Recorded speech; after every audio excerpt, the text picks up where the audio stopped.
Alléluia. Amen. Prions le Seigneur. Alléluia. Seigneur, notre Dieu, notre Père, nous voulons te louer et te rendre grâce pour ta bonté, ta fidélité, Seigneur, ton amour, ta puissance, ta présence parmi nous, Seigneur. Merci, Seigneur, parce que ta parole dit, là où deux ou trois sont assemblés en ton nom, tu es là, Seigneur. Merci pour ta parole, Seigneur, qui est là pour nous instruire, pour nous conduire, pour nous corriger, pour nous fortifier, nous encourager, Seigneur. Nous voulons encore, Seigneur, grandir ce matin avec toi, dans notre relation avec toi, Seigneur, dans notre communication aussi avec toi. Et encore, Seigneur, connaître, Seigneur, comme nous l'avons entendu ce matin, connaître ta parole, connaître les mystères que tu as pour nous, Seigneur, connaître aussi l'avancement dans notre marche chrétienne avec toi, Seigneur, que tu puisses toucher nos cœurs ce matin. Ouvre les yeux de nos cœurs ce matin. Illumine les yeux de nos cœurs ce matin. Ô Saint-Esprit, merveilleux Saint-Esprit, toi qui es avec nous ce matin, toi qui es en nous, ô Saint-Esprit, que tu puisses nous sonder, que tu puisses, Saint-Esprit, nous travailler ce matin, Saint-Esprit. Merci pour cette semence qui est la parole de Dieu, qui est implantée en chacun de nous ce matin, qu'elle ne revienne pas à Dieu sans effet, mais qu'elle puisse accomplir ce qu'elle doit accomplir. Ô Père éternel, merci, nous te louons, nous te rendons grâce, au nom de Jésus-Christ. Amen. Amen, amen. Amen. Ouvrons la parole de Dieu ce matin dans le livre de Jérémie, chapitre 13.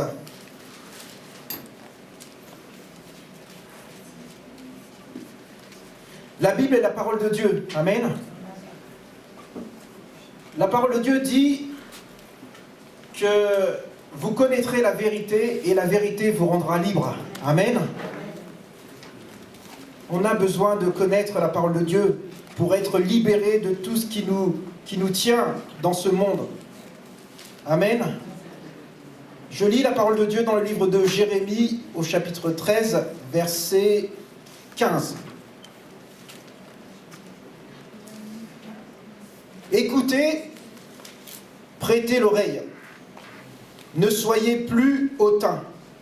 Amen. Amen. Frères et sœurs, nous devons écouter avant qu'il ne soit trop tard. Amen. Ce matin, j'aimerais vous parler de quelques mystères de Dieu. Ouvrons la parole de Dieu dans le livre de Genèse. Premier livre, première page, Genèse 1. Nous allons lire la parole de Dieu à partir du verset 26.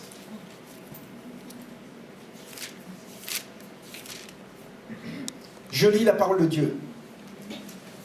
Dieu dit, faisons les humains à notre image, selon notre ressemblance, pour qu'ils dominent sur les poissons de la mer, sur les oiseaux du ciel, sur le bétail, sur toute la terre et sur toutes les bestioles qui fourmillent sur la terre. Dieu créa les humains à son image, et il les créa à l'image de Dieu. Hommes et femmes, il les créa. Dieu les bénit. Dieu dit, soyez féconds, multipliez-vous, remplissez la terre et soumettez-la. Dominez sur les poissons de la mer, sur les oiseaux du ciel, sur tous les animaux qui fourmillent sur la terre. Dieu dit, je vous donne toute herbe porteuse de semences sur toute la terre, et tout arbre fruitier porteur de semences, ce sera votre nourriture. À tout animal de la terre, à tout oiseau du ciel, à tous ceux qui fourmillent sur la terre, et qui a souffle de vie, je donne toute herbe verte pour nourriture. Et il en fut ainsi. Amen. Nous allons aller dans le deuxième chapitre, à partir du verset 15, où il est écrit « Le Seigneur, Dieu, prit l'homme et le plaça dans le jardin d'Éden, pour le cultiver et pour le garder. Le Seigneur Dieu donna cet ordre à l'homme, « Tu pourras manger de tous les arbres du jardin, mais tu ne mangeras pas de l'arbre de la connaissance de ce qui est bon ou mauvais. Car le jour où tu en mangeras, tu mourras. » Amen. Amen. Donc, frères et sœurs, il faut écouter la parole de Dieu. Il faut écouter Dieu, il faut être à l'écoute de Dieu et savoir ce que Dieu désire pour l'homme. Lorsqu'on a lu ces passages, on voit que Dieu a créé l'homme à son image et il l'a placé dans le jardin, il l'a placé sur la terre pour gouverner la terre. Amen. Mais moi, ce matin, je me disais, pourquoi nous, les enfants de Dieu, on bénéficie pas tout le temps aussi de ce que Dieu a pour nous, toutes les bénédictions. Nous devons être sensibles à la voix de Dieu. Nous devons chercher Dieu, connaître Dieu, comprendre Dieu. Amen. Et souvent, il y a cette petite voix en nous où on se laisse tenter à faire des choses contraires à ce que Dieu souhaiterait que l'on fasse. Dans le 3e livre, toujours du même livre de Genèse, à partir du verset 1, l'homme était dans le jardin d'Éden. Dieu lui a tout donné. La Bible nous dit que dans le jardin d'Éden, sur cette terre, le serpent était le plus avisé de tous les animaux de la campagne que le Seigneur Dieu avait fait. Il dit à la femme, Dieu a-t-il réellement dit, vous ne mangerez pas de tous les arbres du jardin? La femme dit au serpent, nous pouvons manger du fruit des arbres du jardin, mais quant au fruit de l'arbre qui est au milieu du jardin, Dieu a dit, vous n'en mangerez pas, vous n'y toucherez pas, sinon vous mourrez.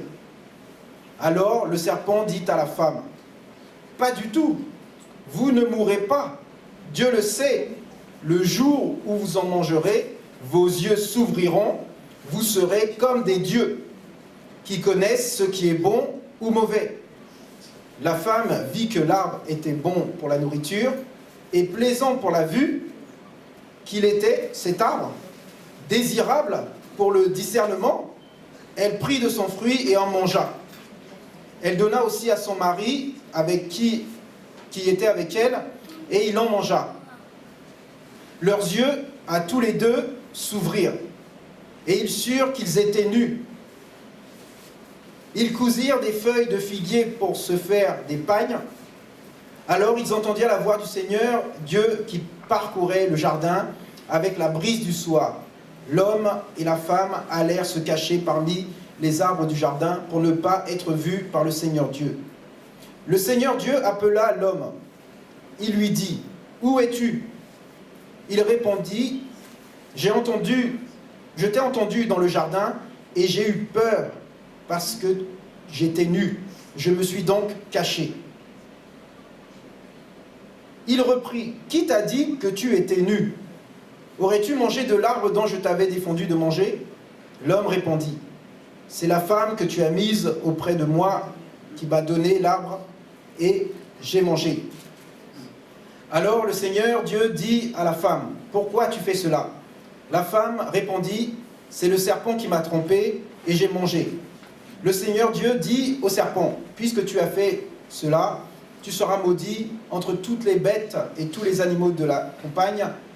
Tu te déplaceras sur ton ventre et tu mangeras de la poussière tous les jours de ta vie.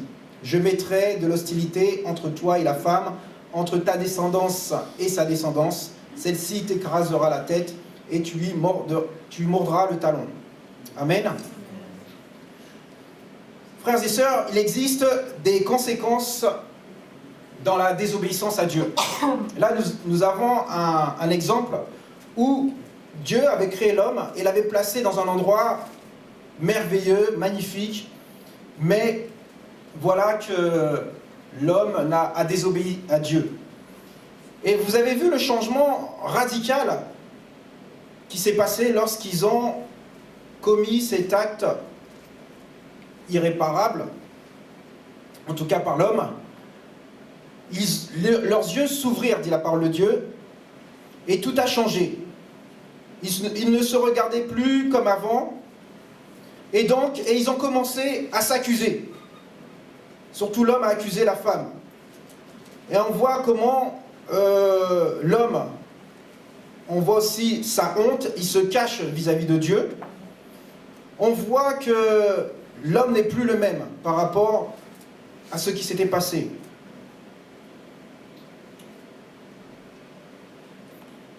Il existe une chose. Nous qui sommes ici, nous qui sommes dans ce monde, nous n'empêcherons pas le soleil de se lever le matin, ni le diable de rôder autour de nous. Le tout est de savoir ce que nous devons faire lorsque le diable cherchera à nous déstabiliser par divers problèmes, difficultés, tentations, mensonges, pressions et oppressions. Lorsque Jésus a été tenté dans le désert, dans le livre de Matthieu, chapitre 4, le diable a voulu faire pareil avec Jésus. Il lui a dit, mais moi, je possède tous les royaumes de la terre. Jésus avait jeûné pendant 40 jours et il avait faim, la parole de Dieu nous dit. Le diable savait qu'il avait faim. Et il lui a dit, ben, tu n'as qu'à transformer les pierres en pain et tu pourras manger. La chute d'Adam a des conséquences aussi pour nous. Nous sommes tous nés en Adam. Amen. Donc nous avons cette nature de pécheresse en nous. Nous sommes condamnés à mort. Nous sommes séparés de Dieu, éloignés de Dieu. Et donc, la seule solution que Dieu avait, c'est d'envoyer son Fils Jésus-Christ pour nous racheter, comme nous avons lu, nous avons chanté tout à l'heure, pour nous racheter de la mort. Amen. Amen. Donc, il vaut mieux écouter le Seigneur qu'écouter le diable. La Bible dit que, c'est dans le livre de Pierre, que le diable il rôde comme un lion, cherchant qui il va dévorer. Nous devons être attachés à Dieu. Je parlais de quelques mystères de Dieu. Le mystère de Dieu en nous, par Jésus-Christ. Lisons dans le livre de Colossiens, chapitre 1, au verset 26.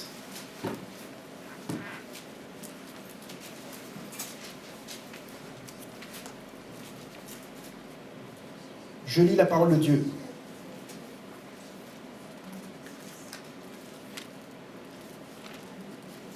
Ce mystère qui a été caché de tout temps et à toutes les générations, mais qui s'est maintenant manifesté à ses saints, à qui Dieu a voulu faire connaître quelle est, parmi les non-juifs, la glorieuse richesse de ce mystère. Le Christ en vous, l'espérance de la gloire. Amen. Amen. Alléluia. Le Christ en nous, l'espérance de la gloire.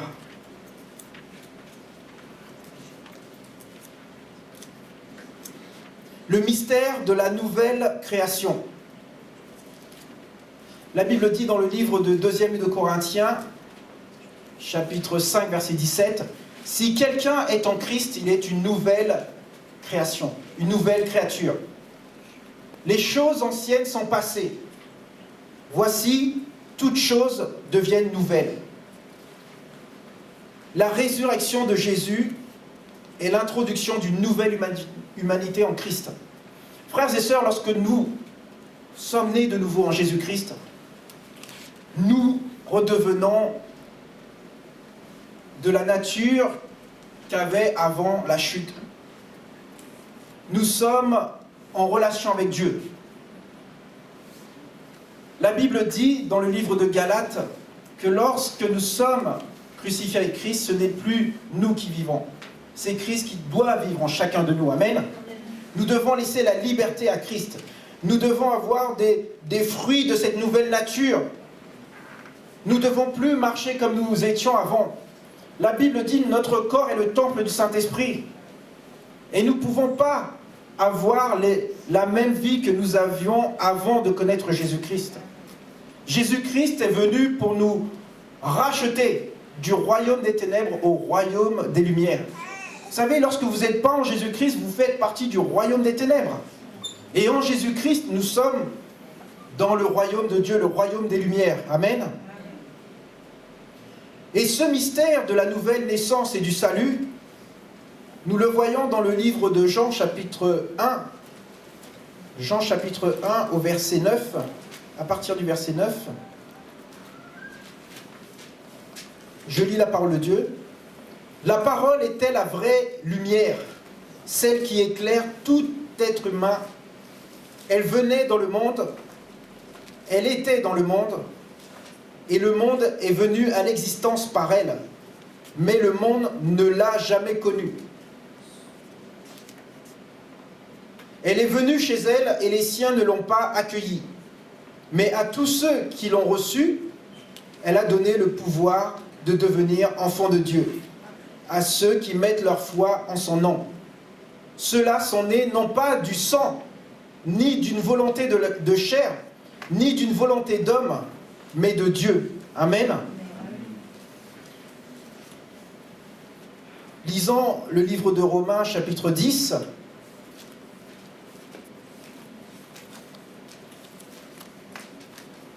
Romains, chapitre 10, à partir du verset 9.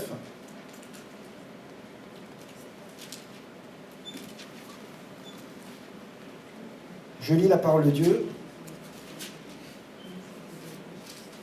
En effet, si avec ta bouche, tu reconnais en Jésus le Seigneur, et si avec ton cœur, tu crois que Dieu l'a réveillé d'entre les morts, tu seras sauvé. Car c'est en croyant du cœur qu'on a la foi qui mène à la justice, et c'est avec la bouche qu'on fait l'acte de reconnaissance qui mène au salut. Amen. Amen. L'Écriture dit en effet, quiconque croit en lui ne sera pas pris de honte. Amen. Amen. Donc lorsque tu as confessé le Seigneur Jésus-Christ, tu crois qu'il est le Seigneur et tu crois qu'il est ton Sauveur, la Bible dit que là, tu fais partie de la famille de Dieu. Tu fais partie de cette grande famille. Et ce mystère de l'Église, dans le livre de Colossiens, au chapitre 1,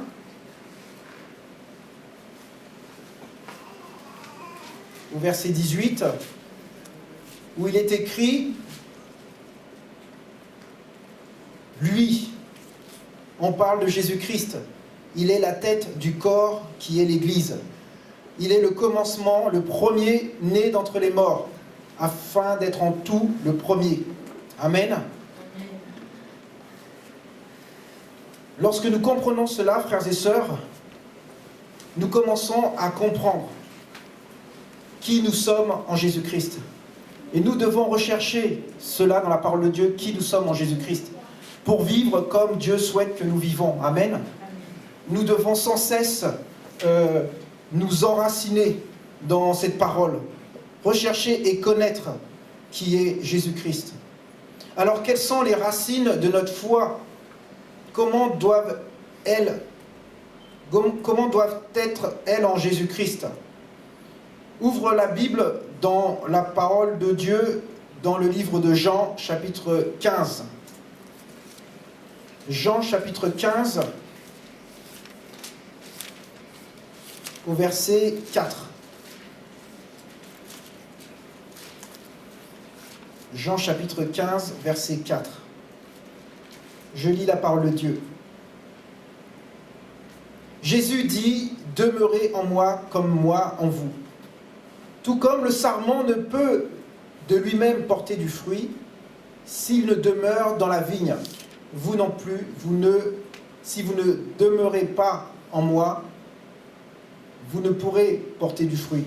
C'est moi qui suis la vigne, vous êtes les sarments. Celui qui demeure en moi comme moi en lui, celui-là porte beaucoup de fruits. Hors de moi, en effet, vous ne pouvez rien faire. » Christ est notre cep. Le cep, c'est le pied de vigne. Le cep, c'est le tronc. Et on portera des fruits dans notre vie qu'en étant attachés à lui. Amen.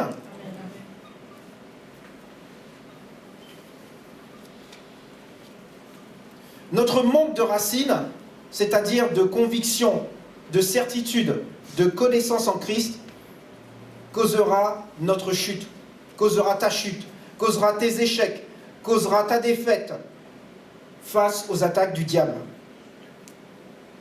La Bible nous dit dans le livre de Jean, demeurez en Jésus-Christ pour être libre du péché et des attaques du diable. Amen.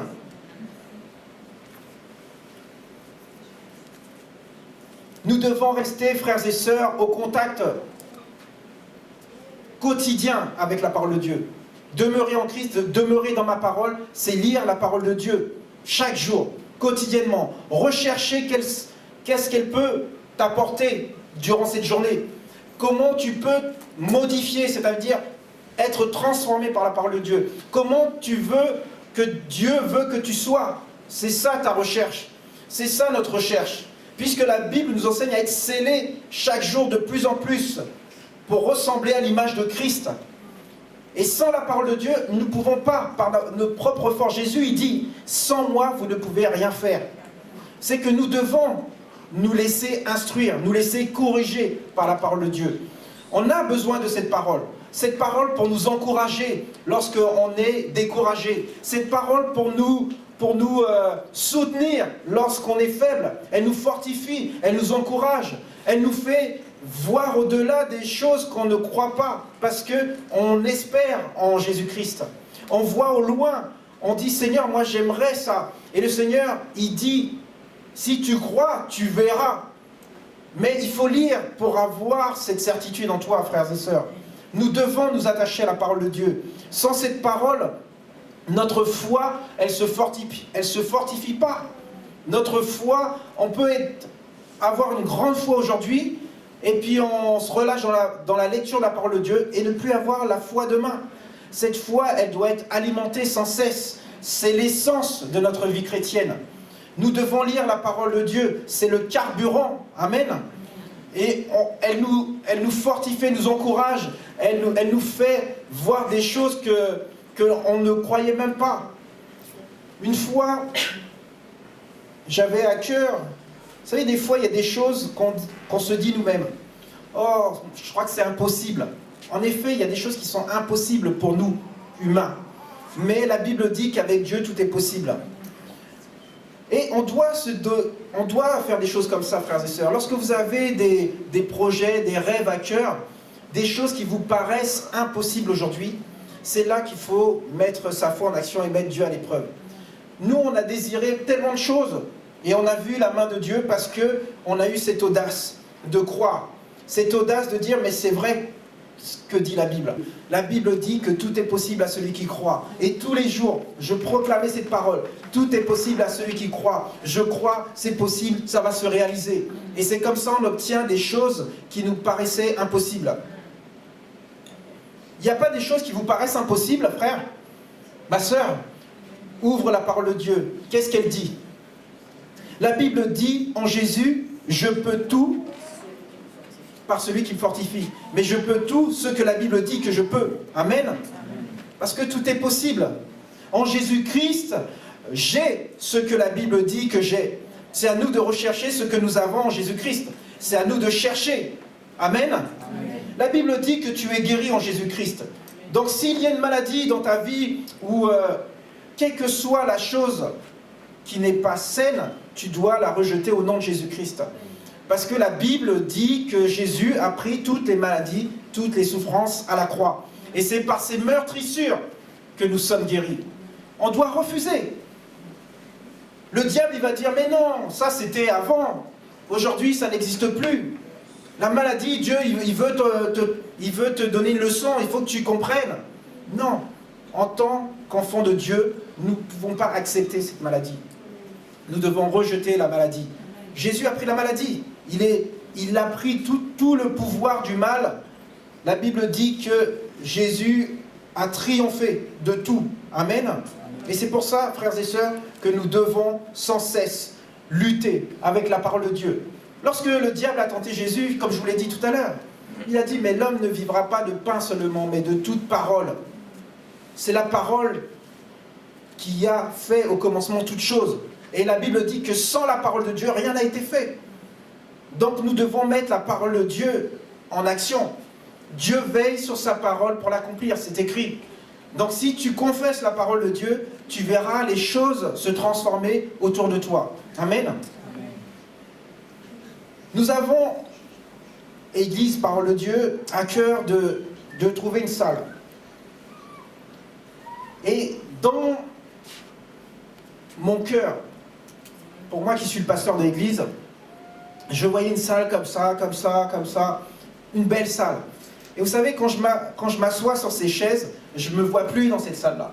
Je me vois dans la nouvelle salle. Mais est-ce qu'elle sera vraiment comme je la vois? Ça, je ne peux pas le savoir. Dieu seul le sait. Mais je crois. Je crois et c'est comme ça qu'on arrivera.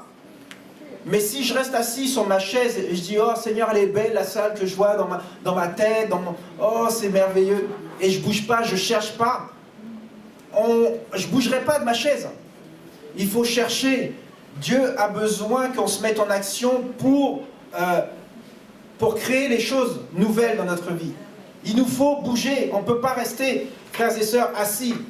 Je parle de l'Église, mais aussi parlons de notre vie personnelle à chacun de nous. Si on veut que les choses changent, nous devons faire quelque chose, frère. Nous devons bouger. Nous ne devons pas rester inactifs. Dieu ne peut pas vous guider si vous ne bougez pas.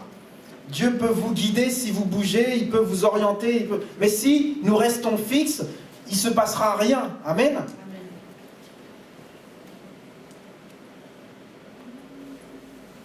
La Bible dit dans le livre des Psaumes, chapitre 1, à partir du verset 1.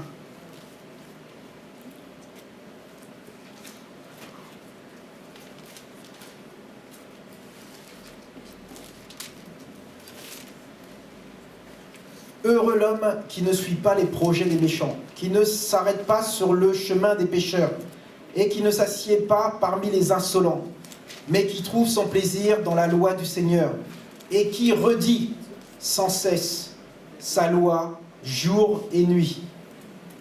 Il est comme un arbre planté près des canaux d'irrigation qui donne son fruit en son temps, et dont le feuillage ne se flétrit pas. Tout ce qu'il fait lui réussit.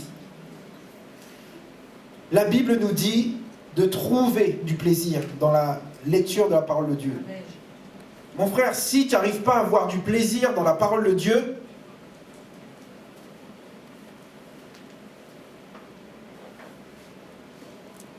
ben il ne se passera rien du tout. On doit prendre du plaisir. On doit avoir cette attente. On doit avoir cette expectative, c'est-à-dire tu t'attends à quoi quand tu plonges dans la parole de Dieu?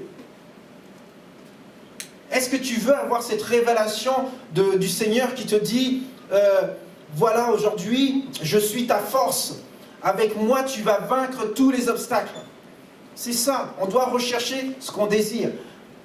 La Bible nous dit redis sa loi jour et nuit. Donc, la parole de Dieu doit être dans ta bouche. Tu dois confesser la parole de Dieu. Il y a beaucoup de chrétiens qui disent « Oh, mais moi je prie dans ma tête. » Mais dans ta tête, il n'y aura pas d'action. Dieu entend, mais il lit les pensées. Mais Dieu dit que lorsque tu confesses la parole de Dieu, il se passe quelque chose. Amen. Amen. Amen. Donc pour confesser la parole de Dieu, il faut la lire, la méditer. Et c'est le livre de Josué qui nous dit « Médite la parole de Dieu jour et nuit pour avoir du succès dans tout ce que tu entreprendras. » Médite et confesse. Ainsi, comme un arbre planté près d'un torrent d'eau, d'un canot d'irrigation. C'est comme ça la parole dit. Il te montre une image d'un arbre planté près d'un eau, d'un étang, près de l'eau. L'eau qui est la source pour fortifier, pour donner de la vigueur à l'arbre, pour que l'arbre puisse donner du feuillage qui ne se flétrit pas et du fruit en son temps. L'arbre n'a pas du fruit tout le temps, frères et sœurs. L'arbre, il a du fruit à un temps donné par Dieu. Et nous, c'est pareil. On doit se nourrir de la parole de Dieu, c'est-à-dire de boire, de manger la parole de Dieu. Et il y a un moment où les fruits donnent. Amen. Amen. Il y a un moment où les fruits donnent. Frères et sœurs, il y a un moment où les fruits donnent. Amen. Amen.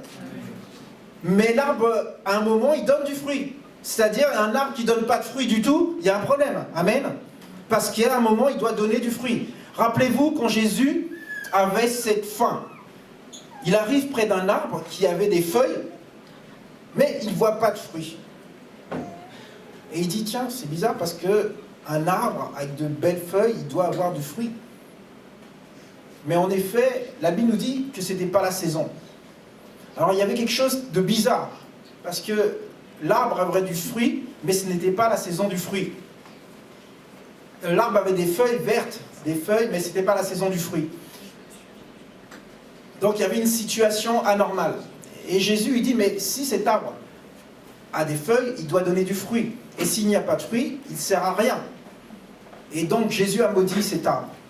Et la Bible dit que l'arbre était mort en un instant. Amen. Donc, nous devons aussi produire du fruit. Et la Bible nous dit aussi que tout ce que nous faisons doit aussi réussir. Lorsqu'on est en Dieu, c'est vrai qu'il y a un temps pour tout avec Dieu, mais il y a la réussite avec Dieu. Tout ce qu'on fait, ça marche. Parce qu'on a la bénédiction de Dieu. On a la faveur de Dieu avec nous. Et on doit avancer avec cette faveur. Amen. La Bible dit dans le livre d'Ésaïe, chapitre 1, verset 19, « Si tu désires, si tu décides, si tu as cette volonté d'obéir à Dieu, tu pourras manger de tous les produits de ce pays. » Mais il faut avoir ce désir. Mais un désir ne vient pas comme ça. Il faut le créer, ce désir. Il faut le chercher. Il faut avoir cette envie. Amen. Et donc, c'est dans la parole de Dieu on peut retrouver ça.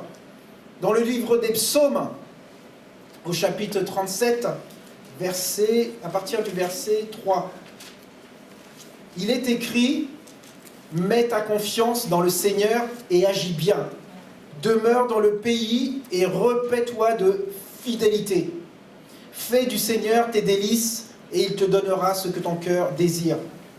Remets ton sort au Seigneur, mets ta confiance en lui et c'est lui qui agira. » Amen.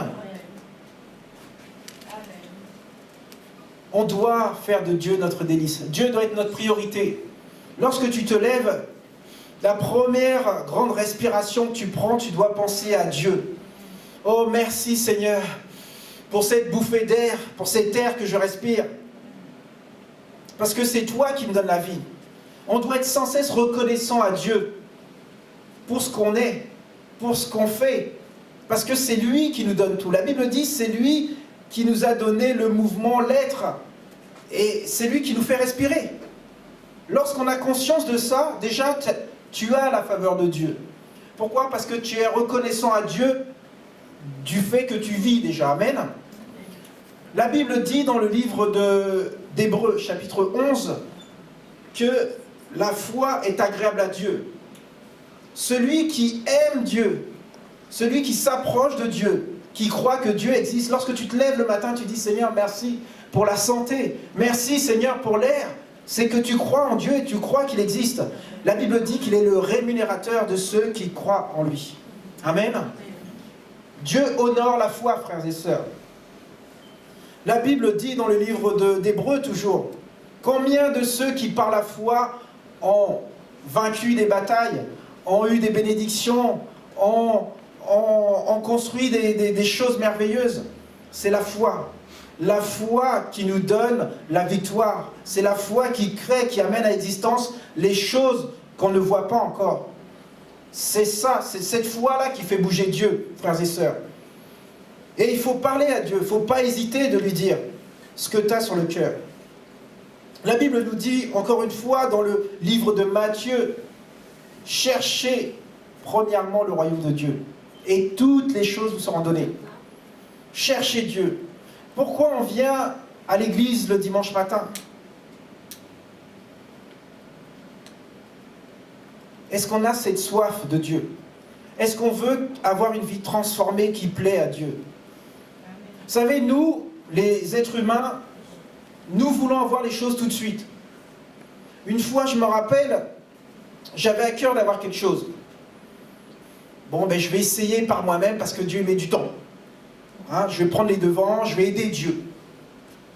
Donc, qu'est-ce qu'on fait? Des bêtises.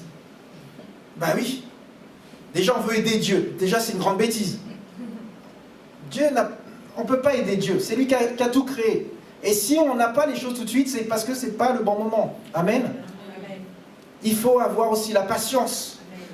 Il faut avoir la persévérance. Amen. Amen. Changeons notre attitude. Dieu veut le meilleur pour nous. Moi, j'étais jeune lorsque je me suis marié, parce que, voilà, j'étais déjà dans la maison de Dieu. Je dis, ah Seigneur, je veux une femme et tout. Et je vois une femme, je me marie. Non, c'est pas comme ça. Je vous raconte pas les problèmes après, mais il faut écouter Dieu. On ne peut pas faire n'importe quoi. C'est vrai, la Bible nous dit, oui, il faut se marier. Mais il ne faut pas se marier n'importe comment avec n'importe qui. Pour avoir après un échec, comme je disais tout à l'heure. Parce que le diable, il va vous faire croire des choses. Le diable, il va nous aider à désobéir à Dieu. C'est le spécialiste. Il est là pour pas que tu obtiennes les bénédictions de Dieu. Mais lorsque tu prends ton temps, tu sais que c'est la bonne personne, là tu es tranquille. Tu sais que Dieu est là surtout. Tu respectes l'autre, l'autre te respecte, vous vivez, vous marchez selon la parole de Dieu. Et là, il n'y a rien qui peut vous faire avoir un échec dans votre mariage. Dieu est là. Lorsqu'il y a des problèmes, vous allez voir Dieu. Vous n'allez pas voir, je ne sais pas qui, le marabout, le sorcier. Vous allez voir Dieu. Parce que c'est lui qui vous a unis. Et là, le Seigneur, il va trouver la solution. Lorsque vous avez des projets, c'est pareil. Nous, on a eu ce projet d'avoir une maison. Et il a fallu faire confiance à Dieu. Et il a fallu attendre. Et vous savez, dans le monde, lorsqu'on vous vend quelque chose, un jour, peut-être, vous allez acheter une voiture, acheter une maison, acheter quelque chose. Et le vendeur, il va vous dire, ah, dépêchez-vous parce qu'il y a du monde derrière qui veut le truc. Hein. Donc, il faut se dépêcher. Et vous, vous êtes, oui, mais j'ai pas l'argent, il faut que je vois avec la banque comment je vais faire. Est-ce que vous pouvez attendre? Non, moi, il faut que je vende. Moi, il y a plein de gens qui m'appellent. Si c'est ce que Dieu a prévu pour vous, vous allez l'avoir. Yes. Et nous, c'est comme ça, on a eu cette maison. On était harcelés, je vous dis. Oui, mais les vendeurs, ils veulent votre réponse. Je leur ai dit, nous, on prend la maison. J'avais pas d'argent, mais on prend la maison. Non, mais ça, Dieu a l'argent. Je leur ai pas dit ça. Mais ils vous mettent la pression, ils disent, oui, mais bon, les vendeurs, ils ont besoin de l'argent, vous avez vu avec la banque et tout. Oui, on est en train de faire le nécessaire. Et on mettait ça entre les mains de Dieu, je vous dis honnêtement. Parce que mon téléphone, je voyais, le notaire. Qu'est-ce que je vais lui dire? Et il ne faut pas mentir. Dieu est dedans, on ne ment pas. Dieu est dedans, il ne faut pas mentir, pas raconter d'histoire. Oui, on est en train de faire le nécessaire, c'est compliqué, mais ça va aller, on va obtenir le prêt et on aura la maison. Et donc, ça a duré pendant, je crois, au moins 1 an et demi, je crois, entre la signature du compromis de vente. Normalement, c'est 3 mois. Je veux dire, vous signez un compromis de vente pour acheter une maison, c'est 3 mois. Au bout de 3 mois, le notaire, il dit, bon, c'est pour quelqu'un d'autre. Nous, on a attendu 1 an, je crois. 1 an. Vraiment, on a vu la main de Dieu. C'est comme ça, Dieu. Dieu n'arrive jamais en retard. Lorsque les gens du monde, ils disent, bon, c'est terminé, c'est vendu, Si Dieu a dit c'est pour toi, personne ne l'achètera. C'est pour toi. Mais il faut mettre sa foi en Dieu et il faut vraiment tenir. Il faut tenir et il faut croire. Lorsqu'on met vraiment tout son cœur dans les mains de Dieu, lorsqu'on met ses projets, lorsqu'on met sa famille, lorsqu'on met son époux, son épouse, ou la personne que tu veux que Dieu transforme, que la personne tu veux que Dieu soit sauvée, Dieu ne peut pas, si vous voulez, passer outre la décision de la personne. Mais il peut amener des circonstances qui font que la personne va changer. Si tu pries pour un frère, une sœur, un mari, tu mets ça entre les mains de Dieu. Et Dieu qui est fidèle, tu verras, amènera ton mari ou ta femme ou ton frère, ta sœur à lui. Parce que Dieu répond à la prière du juste. Et si ta prière, elle est sincère, elle est vraiment d'un cœur, c'est pas une prière pour faire à Dieu à l'envers, ça ne marche pas. On ne prie pas pour faire croire à Dieu. Dieu, il sait déjà l'avenir. Non, parce qu'il y a des gens qui oublient que Dieu sait déjà l'avenir. On ne peut pas faire croire à Dieu des choses pour lui faire à l'envers. Il connaît notre cœur, il connaît tout. Dieu connaît toutes choses. Amen. Et donc vous remettez ça entre les mains de Dieu et vous allez voir la vie des personnes autour de vous être transformée. Il y en a qui ont prié pendant des années pour voir leur mari ou leur femme venir à Jésus. Et il y en a d'autres, ça a été tout de suite. Il y en a d'autres qui ont pris la parole de Dieu, qui ont tapé sur la tête. Mais tu devrais te convertir, la Bible c'est la vérité. Ça ne marche pas. La violence, ça ne marche pas, ça ne vient pas de Dieu. Amen. Donc il faut vraiment avoir un cœur sincère ouvert. Les mystères de Dieu, c'est que Dieu regarde dans notre cœur. Il regarde ce qu'il y a de bon. Dieu, il veut le meilleur pour chacun de nous. Et lorsque tu mets toute ta confiance en Dieu, lorsque tu dépends de Dieu, il ne peut rien t'arriver. Ta vie est entre les mains de Dieu et Dieu te protège de toutes choses. Amen. Pour conclure, la Bible dit « Soumets-toi à Dieu, résiste au diable et il fuira loin de toi. » Il faut nous soumettre à Dieu, c'est-à-dire que Dieu soit ton être. Il faut que Dieu soit tout pour toi, qu'il soit le premier. Il faut que tu vives pour Dieu. Tu dois t'oublier et le laisser. Comme il est écrit dans la parole, Paul il disait, je dois diminuer pour que le Seigneur puisse grandir. Et nous devons aussi, frères et sœurs, laisser la place à Dieu. Aujourd'hui, si je vis, ce n'est plus moi qui vis, c'est Christ qui vit en moi. Il a toute la place. Et je ne peux pas faire des choses sans demander à Jésus, normalement. C'est lui, mon maître. Je ne dis pas, bon Jésus, aujourd'hui, reste à la maison tranquille, moi, t'inquiète pas, je vais faire ça. Non. La Bible dit que partout où on va, il est avec nous. Parce que nous sommes l'habitation du Saint-Esprit. Amen. Jésus est avec nous partout. Il a dit dans sa parole, je ne vous abandonnerai pas. Je serai avec vous tous les jours, jusqu'à la fin du monde. C'est à nous de prendre conscience, frères et sœurs. Partout où nous sommes, Jésus est là. Aujourd'hui, nous vivons à l'ère des réseaux sociaux, des Instagram, WhatsApp, numérique. On sait tout ce que vous faites, si on veut, si vous voulez aussi. Mais aujourd'hui, ils vont mettre des caméras partout. Partout dans les villes pour surveiller à cause de tout le mal qu'il peut y avoir. Les terroristes, à cause de tout ça. Aujourd'hui, on est presque traçable partout, quoi. Le téléphone portable, un mouchard. Partout où vous allez, on sait où vous êtes. Il y a des gens qui vivent sans téléphone. Moi, ma chef, elle me dit « Ah, mais moi, je n'utilise pas de carte bancaire. Comme ça, on ne sait pas ce que j'achète. » Je dis « Mais on sait ce que tu achètes, même si tu utilises un autre moyen de paiement. » Et à un moment, elle n'aura pas le choix. Il faudra utiliser la carte bancaire. Donc, on est traçable partout où on va. Imaginez Dieu qui a créé tout ça. Donc, il sait encore plus tout ce que nous faisons. Amen. Il faut lui faire confiance. Lui, il sait l'avenir. Donc vraiment, remettons notre vie à Dieu. Et nous allons découvrir les merveilles. Tous les plans et les projets qu'il a formés sur chacun de nous. Parce qu'il dit dans sa parole qu'il a des plans de paix, de bonheur pour chacun de nous. Nous sommes tous différents. On ne peut pas avoir ou désirer avoir la même vie qu'un tel ou telle personne. Parce que Dieu a un plan parfait, personnel pour toi, mon frère, pour toi, ma sœur. Et il veut être dans ce plan, il veut être dans ce projet. Et si tu ouvres ton cœur, tu vas voir comment Dieu, il va ouvrir des portes que tu croyais fermées. Il va te montrer des choses que tu croyais irréalisables. Parce qu'il est avec toi et ta réussite, c'est sa gloire. Amen.